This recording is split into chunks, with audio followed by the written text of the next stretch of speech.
Hi guys, it's Tom again from Comic Book Creature. I just kind of wanted to do a short video today, sort of a reaction video to the Solo trailer that we got both during the Super Bowl and then this morning when the longer one dropped. And I wanted to show a comic book that goes with the theme of Han Solo.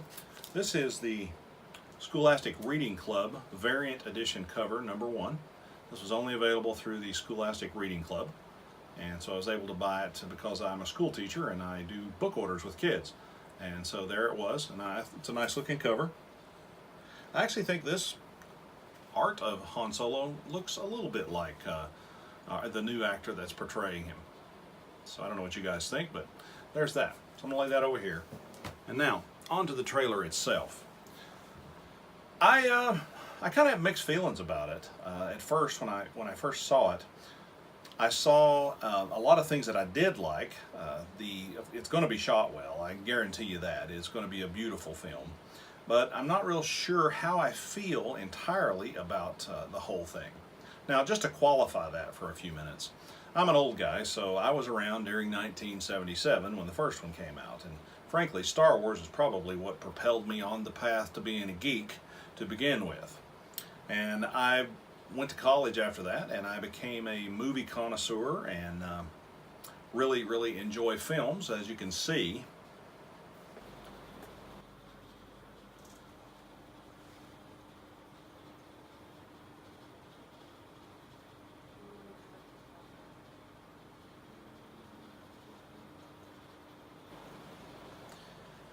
So, the Solo film. I've watched the trailer repeatedly, several times, to really get a feel for it. And as I said before, it really has a nice look to it. And it seems like they're going to explore the whole plot idea that Han tried to join the Imperial Academy. And it didn't work out for him. And of course, I was really thrilled to see Chewbacca in the trailer when he showed up and when he put his hand over on Han's shoulder. It was a good looking moment. The film looks really decent. Now, my only problems with it is I don't think Han sounds like Han, but I can't really blame the actor for that. He did the best job that he could, I'm sure.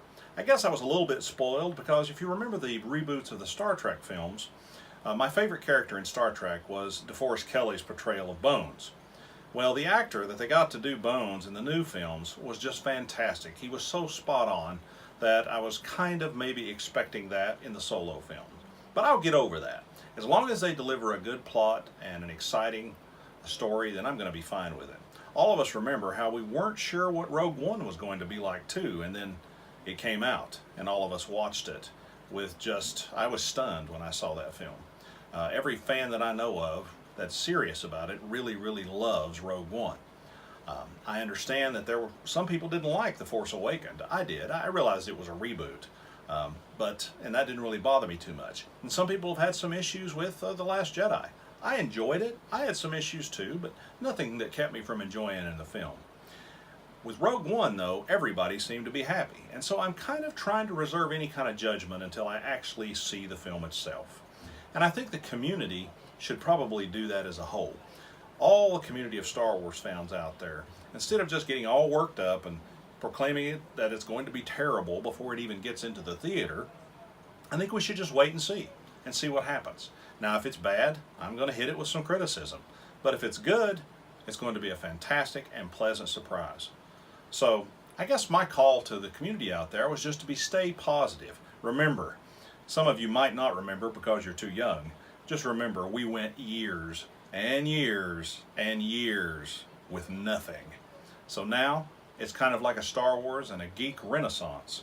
I don't really want them to become an oversaturated situation like we're seeing with some superhero movies. I enjoy all the superhero movies, but it's amazing that we get that many at once.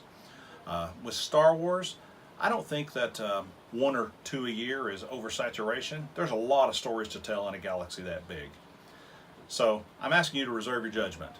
Give it a try, and let's see what happens. One thing I will share with you is I trust Ron Howard. He's a fantastic director. He knows what he's doing. So at the very least, it's going to be a visual ride. Thanks, guys, for tuning in. Be kind to each other. See you later.